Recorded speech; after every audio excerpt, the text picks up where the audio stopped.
எல்லாருக்கும் வணக்கங்க. இன்னைக்கு நம்ம என்ன டாபிக் பார்க்க போறோம்னா, இந்தியாவோட பார்டர்ஸ் ஷேர் பண்ணிக்கிட்டு இருக்க வங்கதேச நாடுன்றது இந்தியாவுக்கு எதிராக போர் தொடுக்கிறதுக்கு பாகிஸ்தானோட கை கோத்து தீவிரமாக செயல்பட்டுக்கிட்டு இருக்காங்க. இதோட ஒரு படி மேலே போய் இந்தியாவுக்கு எதிராக அங்கே போராட்டங்கள் அதிகமாக நடந்துகிட்டு இருக்குது. இந்தியாவோட ஹைகமிஷன் பில்டிங்கே தாக்குற அளவுக்கு அங்கே போராட்ட களமாக வங்கதேச நாட்டையே மாற்றி வச்சிருக்காங்க. வங்கதேசத்தில் என்ன நடந்துட்டு இருக்குதுன்றத இந்த வீடியோவில் நம்ம பார்க்கலாம் ஃப்ரெண்ட்ஸ். வழக்கமாக நாங்கள் கேட்கறது தாங்க, மறக்காம சப்ஸ்கிரைப் பண்ணிக்கோங்க. ஜியோ பாலிட்டிக்ஸ் மேலே இன்ட்ரெஸ்ட் இருக்க உங்கள் ஃப்ரெண்ட்ஸுக்கு ஷேர் பண்ணுங்க. இப்போ வாங்க ஃப்ரெண்ட்ஸ், நம்ம வீடியோக்குள்ள போகலாம். இந்த 2025 பகல்காம் தாக்குதலுக்கு அப்புறம் பாகிஸ்தானுக்கு கண்டிப்பா பதிலடி கொடுக்கணும்னு இந்தியா முடிவு பண்ணாங்க. அதுக்கப்புறம் பாகிஸ்தானுக்கு இந்தியாவுக்கு நடுவில் ஆபரேஷன் சிந்தூர் மூலமா 4 நாள் போர் நடந்ததுங்க. இந்த போர்ல பாகிஸ்தான் வெளிப்படையாவே தோல்வியை ஒத்துக்காம அமெரிக்கா மூலமா போர் நிறுத்தம் பண்ணிட்டேன்னு போரை முடிச்சுக்கிட்டாங்க. இந்த போர் நிறுத்தத்துக்கு அப்புறம் தான் இந்தியாவுக்கு எதிராக ரொம்ப தீவிரமா போர் நடத்தணும்னு பல திட்டங்களை வகுத்துட்டு வராங்க. அதுக்கு பாகிஸ்தானோட ராணுவ தளபதியா இருக்க அசீம் முனீர் 2 வழியை கையில் எடுத்திருக்காரு. ஒன்று, பாகிஸ்தானோட சகல அதிகாரங்கள், அதாவது ராணுவம், வெளியுறவு, பாதுகாப்பு, நிதி எல்லாமே தான் கையில் இருக்கிற மாதிரி அங்க ராணுவத்தை தன்னோட கட்டுப்பாட்டு கொண்டு வந்திருக்காரு. இப்ப ஃபீல்டு மார்ஷலா இருந்து பாகிஸ்தானோட முப்படை தலைமை தளபதின்ற அந்த பொசிஷனுக்கு வந்திருக்க அசீம் முனீர் பங்களாதேஷை இந்தியாவுக்கு எதிரான ஆயுதமா மாத்துறதுக்கான பல திட்டங்களை வகுத்து கொஞ்சம் கொஞ்சமா காய் நகர்த்திக்கிட்டு இருக்கிறதா எக்ஸ்பர்ட்டுங்க சொல்றாங்க. இந்தியாவை சுத்தி இருக்கிற பல சின்ன நாடுங்களை இந்தியாவுக்கு எதிராக திருப்பி விடுற வேலையை இன்னைக்கு நேத்து இல்லைங்க, கடந்த 50 வருஷமாவே வல்லரசு நாடுங்க இதை ஒரு ஸ்ட்ராட்டஜியாவே ஃபாலோ பண்ணிக்கிட்டு இருக்காங்க. இதுலயும் மிக முக்கியமான நாடு எதுன்னு பார்த்துக்கிட்டீங்கன்னா சீனாவும் அமெரிக்காவும் தாங்க. இந்தியாவுக்கு பல வகையில் நெருக்கடி கொடுக்கணும், அதாவது வளர்ச்சியில தொடங்கி பாதுகாப்பு வரைக்கும் இந்தியா இந்த 2 வல்லரசு நாடுகளுக்கு கட்டுப்பட்டே இருக்கணும்னு அவங்க நினைக்கிறாங்க. இந்தியாவை சுத்தி நிறைய சின்ன நாடு இருக்குதுங்க. இலங்கை, மாலத்தீவு, மொரிஷியஸ், நேபாளம், பூட்டான், வங்கதேசம், இப்படி நிறைய நாடுங்க இருந்துட்டு இருக்காங்க. இதில் இலங்கையை இந்தியாவுக்கு எதிராக திருப்பி விட்டுறதுக்கு சீனா ஒரு முயற்சி பண்ணாங்க. அந்த முயற்சின்றது தோல்வி அடைஞ்சிருச்சு. அதுக்கப்புறம் மாலத்தீவை கையில் எடுத்தாங்க. மாலத்தீவில் ஒரு அரசாங்கம் இந்தியாவுக்கு ஆதரவான ஒரு அரசாங்கம் தான் நடந்துட்டு இருந்தது. அந்த அரசாங்கத்தை தூக்கிட்டு இந்தியா அவுட்டுன்னு ஒரு கேம்பெயினை நடத்தி அது மூலமாக ஆட்சிக்கு வந்தார் முகமது மொய்சுன்னு ஒரு ஆள். அவர் ஆட்சிக்கு வந்த கையோட இந்திய ராணுவத்தையே அந்த நாட்டில இருந்து வெளியேற்றினார் அவர். மாலத்தீவு நாட்டில் இந்த மாதிரி ஒரு வேலையை பார்த்தாங்களா. அதுக்கப்புறம் இந்தியாவுக்கு பக்கத்தில் பார்டர் ஷேர் பண்ணிக்கிட்டு இருக்க வேற எந்த நாடாவது இந்தியாவுக்கு எதிராக திருப்பி விடலான்னு நேபாளத்தை இந்தியாவுக்கு எதிராக பேச வச்சு பார்த்தாங்க. அதுக்கப்புறம் இப்போ பாகிஸ்தான் மூலமா வங்கதேசத்தை இந்தியாவுக்கு எதிராக திருப்பி விட்டுருக்காங்க. உலகத்தில் சீனா, அமெரிக்கா மாதிரியான வல்லரசு நாடுங்க அவங்களோட ஆதாயத்துக்காக எந்த நாட்டை வேணா எப்போ வேணா பலி கொடுத்துட்டு அவங்க மாட்டை அவங்க இஷ்டத்துக்கு போயிட்டே இருப்பாங்க. அந்த மாதிரி அமெரிக்கா, சீனாவை நம்பி பல நாடுங்க மோசம் போயிருக்கிறாங்க. இன்னைக்கு பாகிஸ்தான் நிதி நிலைமையில தள்ளாடுறதுக்கும் இலங்கை மிகப்பெரிய போராட்ட களமாக மாறினதுக்குமே இந்த நாடுங்க ஒரு காரணமாக இருக்காங்க. மாலத்தீவு நாட்டில் ஆட்சியை மாற்றி பார்த்தாங்க. ஆனால் முகமது மொய்சு பெய்ஜிங் போனார், பணம் கேட்டார், எல்லாம் பண்ணார். ஆனால் சீன அதிபர் ஜி ஜின்பிங் என்ன சொல்லிட்டாரு, மாலத்தீவு நாட்டை எழுதி கொடுத்துருங்க, அது சின்ன தீவு தானே, நாங்களே வச்சு பார்த்துக்கிறோன்ற மாதிரி சொல்ல ஆரம்பித்தாங்க. அதுக்கப்புறம் தான் மாலத்தீவு உஷாராயிட்டு சீனாவை கொஞ்சம் தள்ளி வச்சுட்டு இந்தியா பக்கம் திரும்ப ஆரம்பித்தாங்க. காலங்காலமாக இருக்கக்கூடிய விஷயம் தாங்க. இந்தியாவை சுற்றி இருக்கிற நாடுங்களை இந்தியாவுக்கு எதிராக திருப்புவாங்க. அதுக்கப்புறம் அடிபட்டு ஊந்து ஏந்து அதுக்கப்புறம் இந்தியா கிட்ட தான் அவங்க கடைசியாக சரணடைவாங்க. ஆனால் இதில் ஒரு சின்ன விதிவிலக்கா வங்கதேச நாடு மட்டும் இந்தியாவுக்கு எதிராக கடந்த 1 வருஷத்துக்கு மேல செயல்பட்டுக்கிட்டு இருக்காங்க. 1971 உருவாக்கப்பட்டதிலிருந்து இப்ப 50 வருஷம் கடந்திருக்குங்க. ஷேக் ஹசீனாவோட ஆட்சி காலம் வரைக்கும் வங்கதேசம் இந்தியாவுக்கு ஆதரவான நாடா தான் இருந்தது. இப்படி இந்தியாவுக்கு ஆதரவான நாடா இருந்த வங்கதேசத்தை ஆதிக்க சக்திகளா இருக்க வல்லரசு நாடுங்க வெளியிலிருந்து அழுத்தம் கொடுத்து இந்தியாவுக்கு எதிரான களமா மாத்தி வச்சிருக்காங்க. இப்போ இந்த டிசம்பர் மாசம் 2025 வங்கதேச நாட்டில் அளவு கடந்த போராட்டம் நடந்துட்டு இருக்குங்க.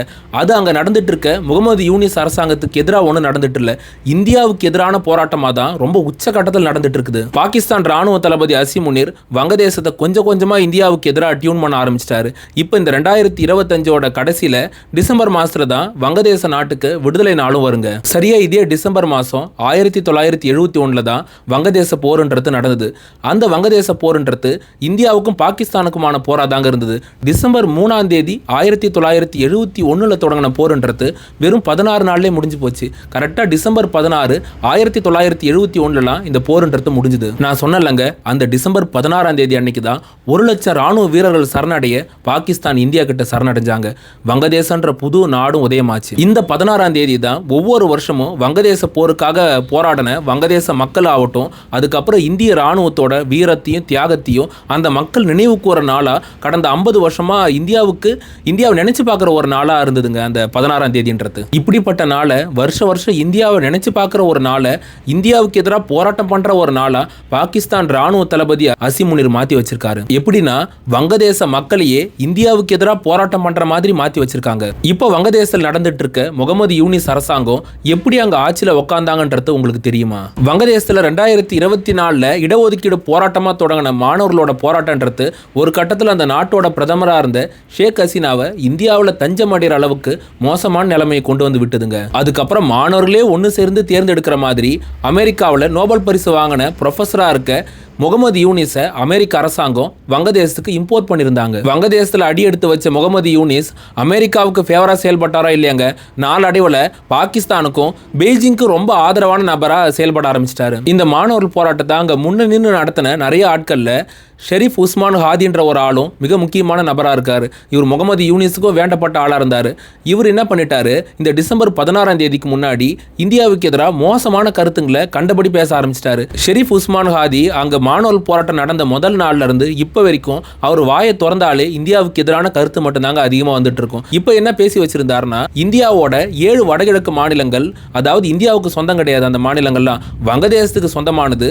இது கிரேட்டர் பங்களாதேஷ், அதாவது அகண்ட வங்கதேசம் அப்படின்ட்டு ஒரு போஸ்டரை உருவாக்கி அதை சமூக வலைதளத்தில் போட்டு வங்கதேச மக்களை இந்தியாவுக்கு எதிராக திருப்புற முயற்சியில் அவர் ஈடுபட்டு இருந்தார். இந்தியாவுக்கு எதிராக இப்படி ஒரு மோசமான காரியத்தை பண்ணிட்டு சில நாளில் வங்கதேசத்தோட தலைநகரமாக இருக்க டாக்காவில் ஒரு எலக்ட்ரிக் வெஹிக்கிளில் அவர் பயணிச்சுட்டு இருந்தாருங்க.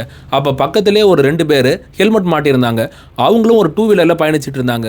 கண்ணிமைக்கிற நேரத்தில் ஷெரீஃப் உஸ்மான் ஹாதியை குறி வச்சு கன் ஷூட் பண்ணிட்டு அந்த இடத்துல இருந்து அந்த மர்ம நபர்கள் தப்பிச்சு போயிட்டாங்க. இந்த சம்பவம் நடந்ததுக்கு அப்புறம் ஷெரீஃப் உஸ்மான் ஹாதியை அங்கே ஒரு மருத்துவமனையில் சேர்க்கறதுக்கு முயற்சி பண்ணாங்க. ஆனால் வங்கதேசத்தோட மருத்துவ நிலைமன்றது ரொம்ப மோசமாக இருக்குதுங்க. அதனால சிங்கப்பூருக்கு அனுப்பி வச்சாங்க. சிங்கப்பூர் போயும் அவரை காப்பாற்ற முடியல. கடைசியாக உஸ்மான் ஹாதி இறந்து போயிட்டாரு. இந்த இறப்புக்கு அப்புறமும் வங்கதேசத்தில் அமைதின்றது ஏற்படலைங்க. இதையே ஒரு பெரிய விஷயமாக்கி வங்கதேச தலைநகரை போராட்ட களமாக மாற்ற ஆரம்பிச்சாங்க. வங்கதேச தேசிய மக்கள் கட்சியோட ஒரு முக்கியமான லீடராக இருக்க அஸ்னத் அப்துல்லான்ற ஆளு இந்தியாவுக்கு எதிரான கருத்துங்களை இன்னும் மோசமாக பேச ஆரம்பிச்சிட்டாரு.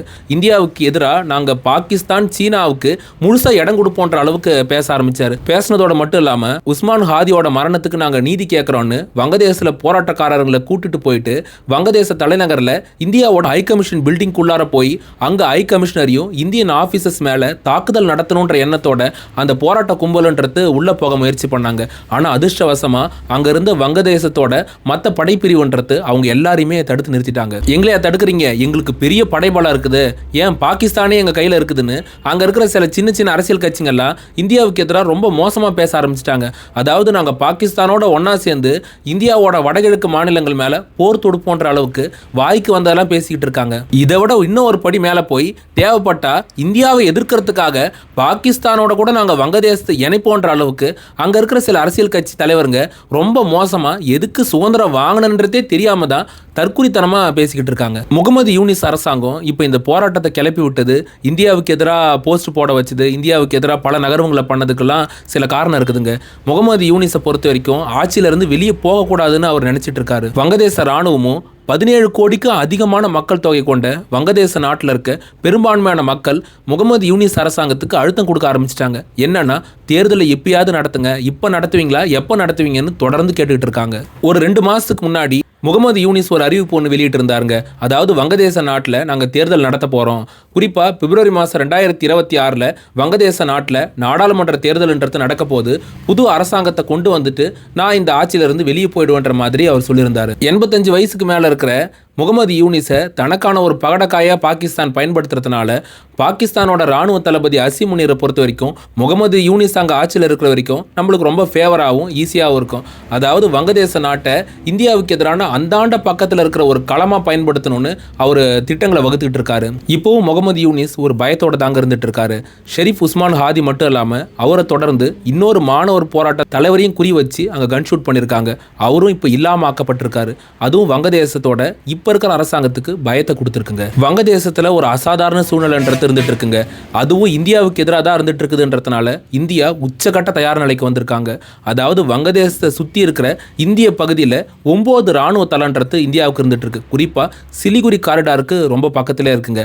வங்கதேசம் இந்தியாவுக்கு எதிராக போர் தொடுக்கணும்னு நினச்சி ஒரு ஸ்டெப் அவங்களோட ராணுவத்தை ஃபார்வர்டு கொண்டு வந்தாங்களாலே அதுக்கும் இந்தியாவோட பதிலடின்றது ரொம்ப மோசமாக இருக்கும். வெறும் 2 லட்சத்துக்கும் குறைவான சோல்ஜர்ஸை வச்சிருக்க வங்கதேச நாடால வெறும் சில மணி நேரம் கூட இந்தியாவோட போர் நடத்தி தாக்கு பிடிக்க முடியாதுங்க.